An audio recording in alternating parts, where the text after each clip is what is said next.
Assalamualaikum warahmatullahi wabarakatuh. Hamdan wa syukran lillah, salatan wa salaman ala rasulillah. Qala Allah ta'ala fil Qur'anil Karim, a'udzu billahi minasy syaithanir rajim. Wa ahallallahu al-bai'a wa harramar riba. Dan Allah menghalalkan jual beli dan mengharamkan riba. Ini adalah penggalan surat Al-Baqarah ayat 275 tentang kehalalan jual beli dan haramnya riba. Agar jual beli itu menjadi halal, maka menurut ulama harus memenuhi syarat dan rukun dalam jual beli.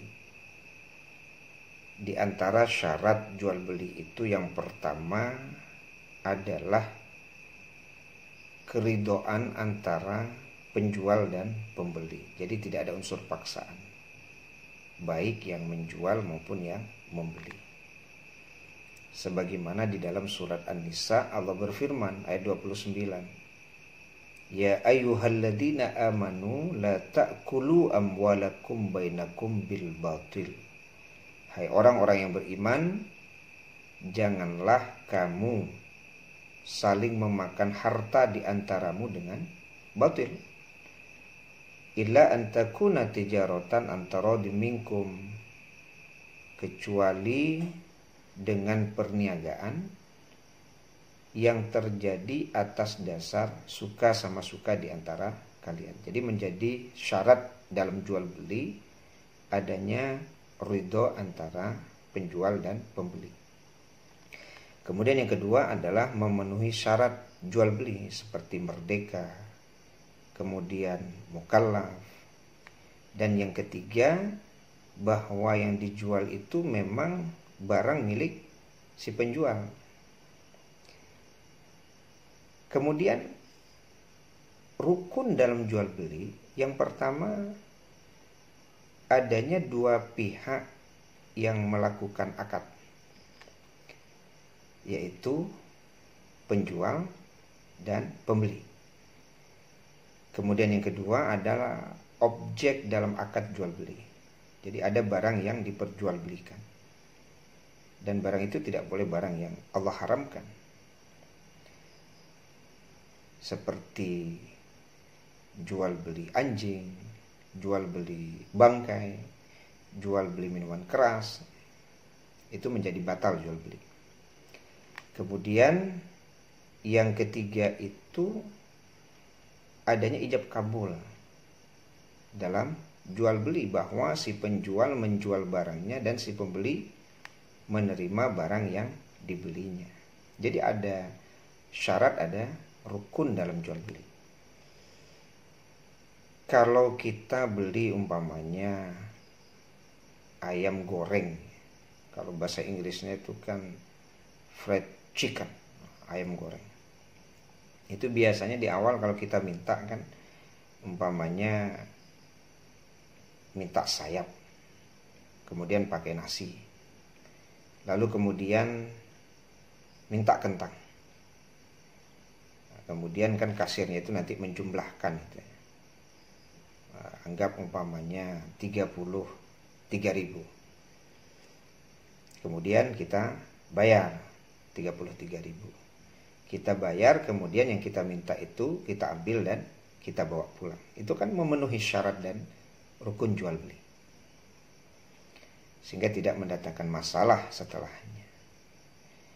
Atau kalau kemudian kita beli bakso atau miso, itu kan biasanya mas, bakso 3, miso 2, kemudian TS 2, jeruk manis 1.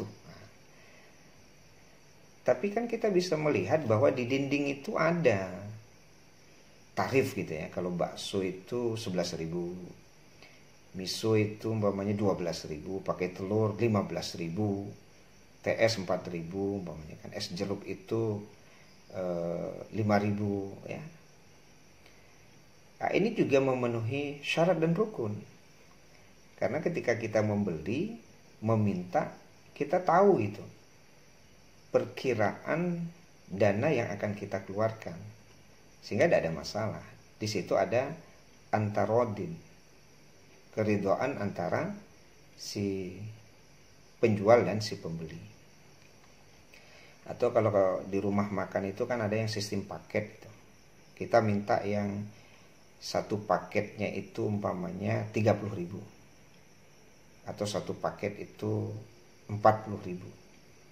Jadi kalau kita yang makan itu ada 20 orang, maka ya sesuai dengan paket. Ya kalau satu paket 30.000, ya tinggal dikalikan 20 orangnya. Jadi taksirannya jelas.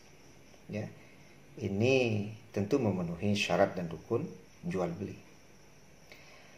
Tapi kan ada juga kalau kita kemudian makan itu dihidangkan, ya kita ndak tahu gitu. Yang jelas kita makan, kemudian kita menikmati makanan itu. Setelah kita makan, setelah kita menikmati makanan tersebut, kemudian kita akan minta tuh, tolong dietong bara sedenya, nah, gitu ya. Lalu kemudian dihitung, dietong, rupanya kanenya tuh 400.000, 400.000. Lalu kemudian teman bertanya, bara kanai sampai 100.000. Wih, kok sama haiku bana makanan kok. Tak lo hebat bana bentuk sama-sama biasa-biasa sih. Kok sampai 100.000 kan. Dan tak salah hitung itu. Tapi kan kalau disuruh menghitung kembali rasa malu pula kan. Kalau tak ada piti mengati bawa kemari gitu. Akhirnya dibayar juga. Tapi kan ada perasaan dongkol gitu. Perasaan tidak ridho gitu. Makanan model itu ya, kan sampai 100.000. Apa nan mahal. Rupanya di dalam makanan itu kan ada cumi, panggang, ada udang. Wah, ternyata pas dilihat itu yang mahal gitu. Cumi panggangnya, gulai udang mahal lupa. Sehingga kena sampai 400.000. Ini kan ada yang terlanggar di sini ya. Ada yang terlanggar sehingga tidak muncul antarodin. Kan di awal sudah kita sampaikan, kalau syarat dan rukun dalam jual beli tidak terpenuhi, itu akan jadi masalah. Ya, masalah pertama tentu bagi yang membeli, karena ketika membayar ternyata jumlah bayarannya sangat tinggi gitu. Dan dia tidak ridho gitu. Ya, berat dia. Ya, berat. Dan ini bisa masuk dalam kategori sebuah kezoliman. Kenapa? Karena si penjual tidak menjelaskan gitu. Ya, berapa harga dari makanan tersebut. Harusnya kan kalau dia taruh cumi-cumi, ya, cumi-cumi panggang dia taruh, kemudian udang gulai, itu kan harusnya dikasih tarif gitu. Makanya ini cumi-cumi sepiring, tarifnya berapa, umpamanya 70.000. Ini gulai udang tarifnya umpamanya 35.000, ditaruh di meja yang makan. Sehingga nanti akad makan kan berpikir tuh, kok cumi-cumi panggang kok 70.000. Iko udang gulai 50.000 gitu ya. Ya, kalau kemudian dia ridho ya, lalu dimakannya, berarti kan ada keridhaan di situ dengan harga sedemikian. Tapi yang terjadi sekarang tidak demikian. Ya, ditaruh saja kemudian dihitung, ternyata harganya tidak diridhoi oleh yang membeli.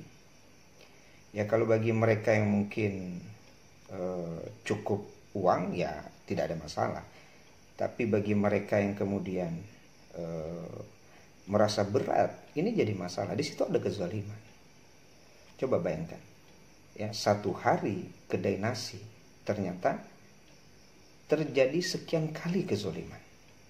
Jadi banyak ternyata yang datang ke kedai nasinya itu merasa dizalimi dengan harga yang mahal tadi. Ya, yang tidak dia ketahui. Ya, mungkin harganya tidak mahal. Ya, sesuai lah. Tapi si pembeli ini tidak tahu gitu. Kalau dikasih tahu mungkin tidak dimakannya. Nah, ini kezaliman. Kenapa tidak dikasih tahu? Coba bayangkan berapa kali kezaliman setiap harinya yang terjadi di rumah makan tersebut. Apakah kemudian akan berkah hasil dari dia jual nasi, dari jual sambal tersebut? Apakah berkah? Sementara yang membeli ternyata ada yang terzolimi. Datang lagi terzalimi, datang lagi terzalimi. Bahkan ada ulama yang mengatakan jual beli dengan ketidakjelasan akad ini bisa jatuh kepada jual beli yang batal, sehingga hukumnya menjadi haram. Nah, ini yang perlu diperhatikan bagi orang yang berjualan, agar syarat dan rukun dalam jual beli itu diperhatikan dengan baik, sehingga tidak membatalkan jual beli, sehingga tidak menjadi masalah dan tidak menzolimi saudara-saudara kita. Kan kita tidak sekedar mencari keuntungan dalam jual beli, tapi kita juga mengharapkan bahwa jual beli kita itu mendatangkan berkah dari Allah Subhanahu wa taala. Wallahu a'lam bissawab.